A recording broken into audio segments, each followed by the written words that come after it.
trivial, but they could make it slightly easier so that people could get through it and then graduate up to heroic if they were still really into it. Part of the problem is normal raiders are getting to the end of the raid at the end of that particular raid cycle, you know, with the exception of the last, because then we're waiting for the next expansion.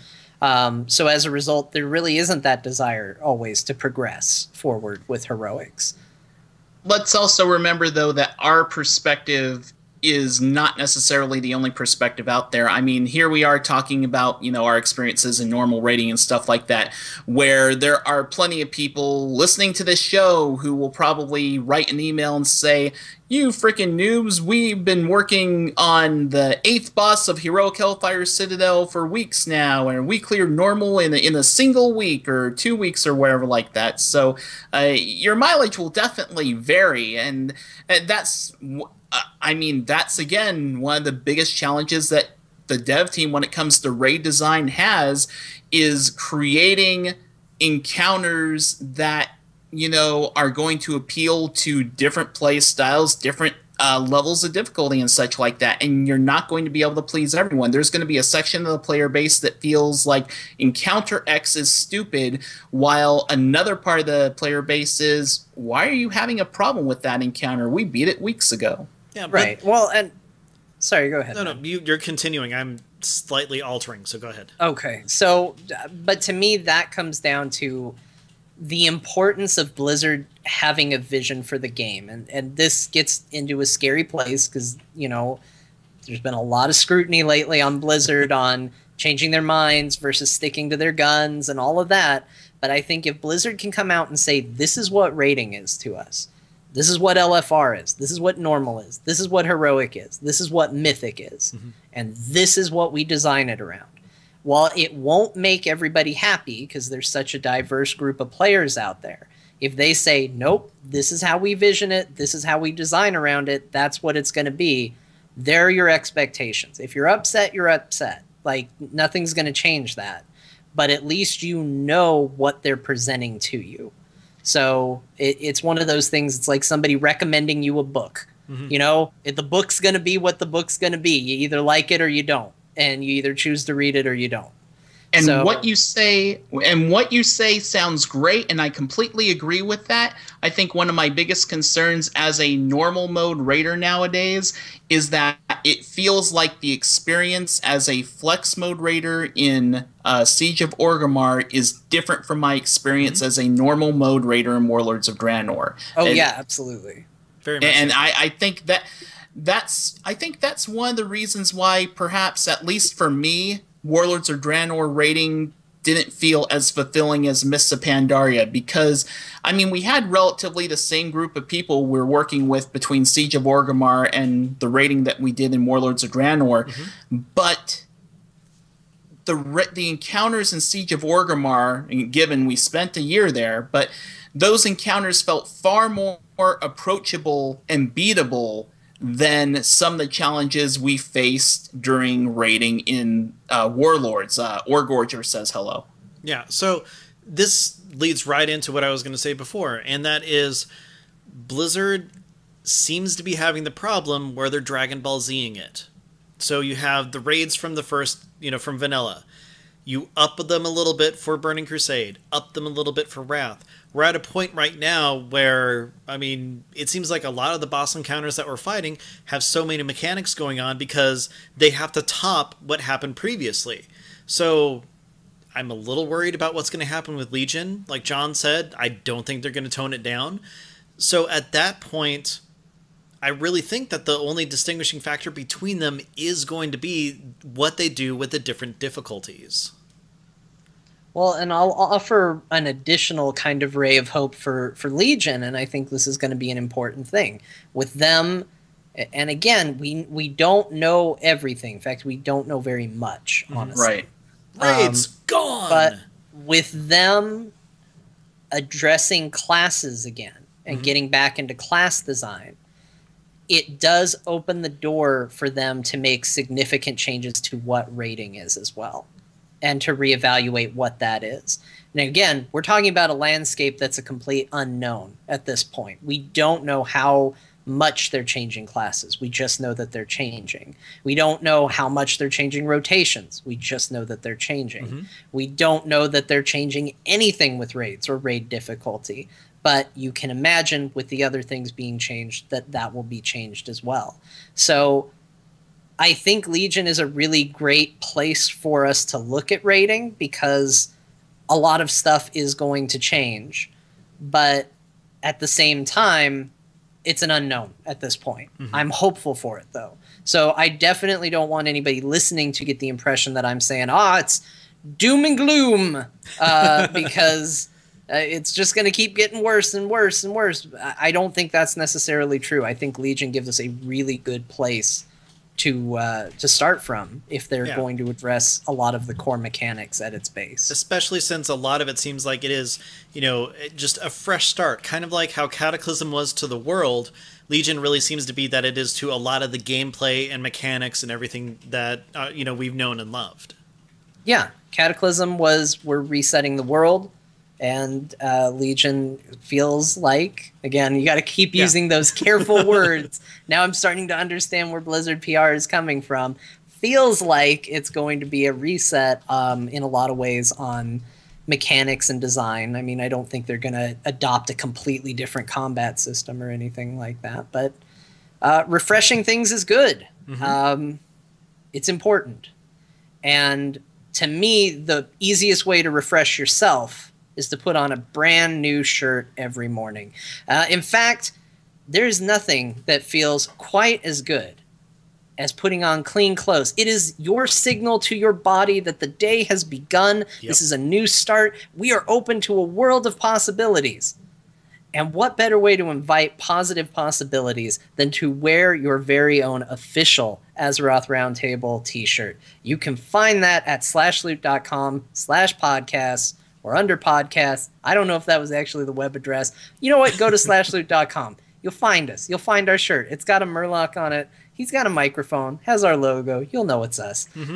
Go ahead and pick one of those up. It helps us keep doing what we're doing and also tells other people about the show, which we also greatly appreciate. You can also support us by picking up the official Azeroth Roundtable pendant and keychain. You can find that at geekasylum.etsy.com. And, same thing. That supports our show. That's money that goes directly into this show. True story. I wore my Azeroth Roundtable t-shirt to work today. And I had a 6 or 7-year-old with his mother come in and buy some stuff. And the kid looked at my shirt and said, "Why do you have a cartoon on your shirt?" Because I'm an adult and I can. Now get out of here, kid. and then he said, "What show is that from?" I'm like, "It's from World of Warcraft." "Oh, I don't watch that show." I didn't decide to go any further. But there's going to be a movie coming out. Ask your mom. There you go. Ro, thank you very much for joining us for this episode. What's the best way that people can find you? They can find me on the Twitters at Rowow. That's spelled RHOWOW. And if you like listening to podcasts like this one or podcasts for covering any other Blizzard games, you might want to listen to a little show I do called Realm Maintenance. It's a podcast about podcasts. Go to realm-maintenance.com and get your podcast on. Hey, John, how about you? I know you're up to stuff. Sure. Hi, Ben. Hi, John. How are you? Doing good. How are you?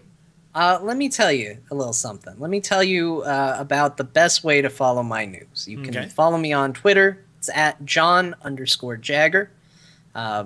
That's where I'll tell you about all the things I get up to. For example, every Saturday from 3 to 6 p.m. Pacific Standard Time on the NVIDIA stream doing the Experience Point show with one Scott Johnson. That's one place you can find me that's not here.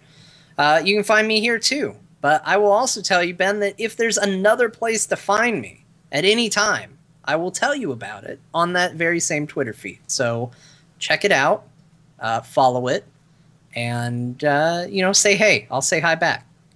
That's a good way to do it.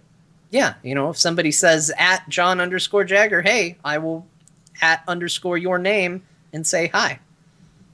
Literally, that is all he will do. And then you'll be like, he totally did that thing he said he'd do. And I did. Yeah. Just watch those tweets come rolling in. Oh man, so many tweets. No, but you know what? I would totally do that. If somebody said, hey, I would just say hi. It'd be a thing that we would do. It'd be our moment. Yeah. If you want to say hi to me, you can follow me on Twitter. I am @BenTheMage. Despite what I might have said on the last episode, because Celebrity Murloc Theater just totally threw me around and I had no idea what was up and what was down. So I'm sorry, guys. It's okay. I'm sorry. People listening to this show who listened last week, I'm sorry. No, It'll never happen again this month. Don't be sorry. It was great. But @BenTheMage, you can also, well, not really follow me, but you can listen to me if you're interested on a show called Geektopia and also another one called Battle Pets. That one's about battle pets. It's how you should do your shows from now on. You should be like, you're listening to Geektopia. Follow us as we take this podcast journey, won't you? Yes. Yeah. Join us on a 90-minute cruise through geekdom. Yeah. Yep. Just follow us. No 3-hour tours here. We cut it down to 90 minutes. And you're going to be stranded in Geektopia. Whoa. You got a little Rod Serling going on in your voice there. And Did then you the professor ever makes a radio out of coconuts. Did you ever do a Gilligan's Island Geektopia, or is Gilligan's Island not geeky enough? I actually think I kind of want to now. Because I really Let's like that talk growing about up. Gilligan's Island and how annoying it is that everybody in the world seems to be able to get on the island and off the island unless you are these particular characters. Like the Harlem Globetrotters. Oh, yeah. Remember when What's they up with got- that? Didn't they get off on a helicopter? Yeah, there There's wasn't no way enough that room. was They'll going go to back. ultimately sound okay to say, but I said it, so there you go. Yeah. This show, though, if you want to listen to more of it, or, you know, I don't know, follow us on YouTube, you can first off stop by AzerothRoundtable.com. You can go to iTunes, Stitcher, or TuneIn, or YouTube.com/AzerothRT. Boom, we got stuff there. Twitter, however, we are @AzerothRT. And, of course, our intro music contains, well, music from Truth of the... Or, no, we have that's different. This is what happens when we don't have show. Try again, show Ben. notes. Hi, I forget Ben. these things. It is from Volatile Reaction by Kevin MacLeod. And you can find more of his music at Incompetech.com. By the way, chat room, you guys were great. I'm sorry that we couldn't really say anything about that. Yeah, were you just guys had a going. whole great conversation. It's very difficult to read and try and do a show at the same time, so we kind of just had to let it go, but you are all more than welcome to email us about anything in there that you felt we should talk about. It's actually a big discussion about dropping stats versus upgrading gear and things like that. And from what I caught, it was actually really cool. Yeah, it's interesting. It's just very difficult to try and suddenly incorporate it as you're like, I'm reading. Oh, no, I'm talking. I'm reading and talking. So, You know, it's funny. I had no idea going into tonight's show that we were going to be talking about rating. Yeah. At all. It's like I got into the call with Ben and John, and I'm like, all right, so no show notes, right? Yep, no show notes. Great. Okay. That's let's the new do this. format. I But love it. I think it worked well. yeah, Oh, yeah. I thought it was cool. we don't know where the show's going to go anymore.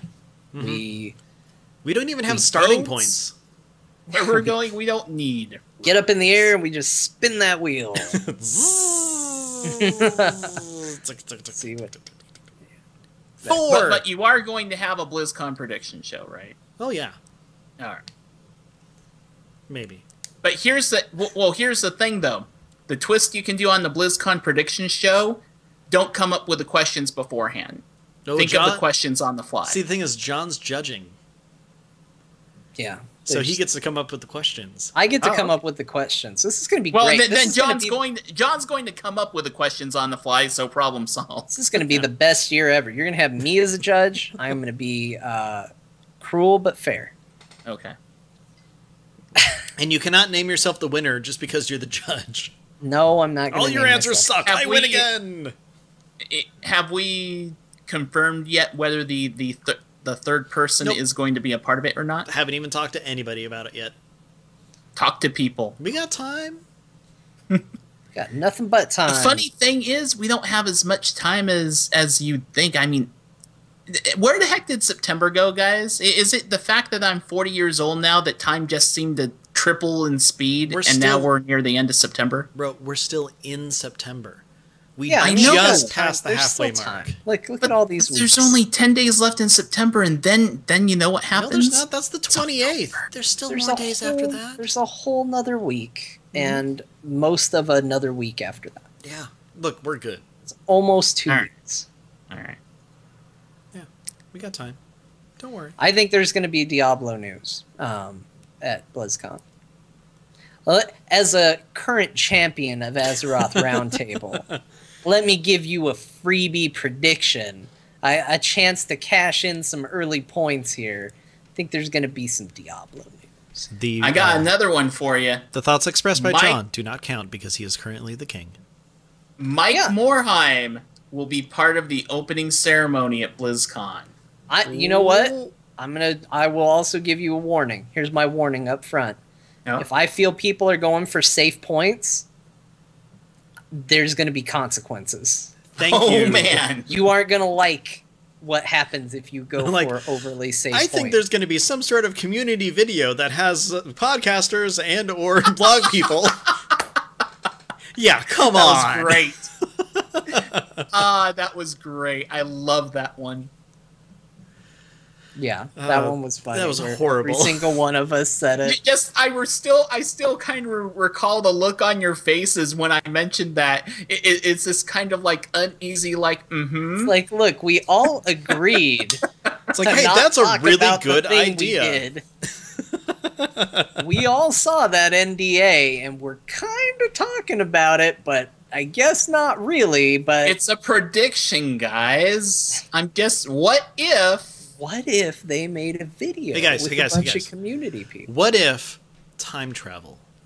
Yeah, remember when we inadvertently predicted this expansion like months before it happened? That was great. I love it when that happens. That was weird. That was weird because we didn't know. Like, we found out about it after the fact. Someone was like, hey, you guys actually predicted this expansion. We did? When? We had to go back and find it. And sure enough, the title is even like... Time Traveling with Garrosh. Time Traveling with Garrosh. Yep. Holy crap. So much Long fun. before they even talked about this expansion. So here's what you want to do. The next time it becomes time to predict a WoW expansion, go over our show titles for the past couple months and see what we talked about. And there you go. Don't do that. I don't think we predicted Legion, but we should go through and see. Yeah, we really should. You predicted a part of Legion. I think everyone predicted a part of Legion because Legion's like a little bit of everything. This is true. You get your expansion, and you get your expansion, and you get your expansion. Who called out Emerald Dream? Everybody, every minute of every day since World of Warcraft released 10 years ago. I think the next expansion's going to be Emerald Dream. No, it's going to be the Echo Isles. That's where everybody's going to go. Emerald Dream. How about the Isles? Guys, it's going to be the Naga. The Naga. There's a new patch coming. It's an Emerald Dream. I think Emerald Dream. I can't make fun of people who said Eye of Ashara because I was one of the people saying Eye of Ashara, Chief Fulgen. And we're getting Eye of Ashara in Legion. Hey guys, I think it's going to be Eye of Ashara. Yep, that's all. It's going to be through. We're going to go through the Eye of Ashara into the Emerald Dream, and then Illidan is gonna ride a moose. Hey, I don't know if you saw this, but earlier today, Blizzard announced that they've got a new publishing arrangement with Random House, and the next World of Warcraft novel, not the novel for the Warcraft movie, the next World of Warcraft novel is called World of Warcraft Illidan. Oh man, jeez. Who knew Illidan was going to play a role in this next expansion? Right? All I have to say is at least they're making another novel. It's been a while. Yeah, it has been a while. And this one's being done by, man, I had the article up, William something. Defoe? No. Wallace? I think it's... Let me tell you about Illidan. Hold on. William King, I think.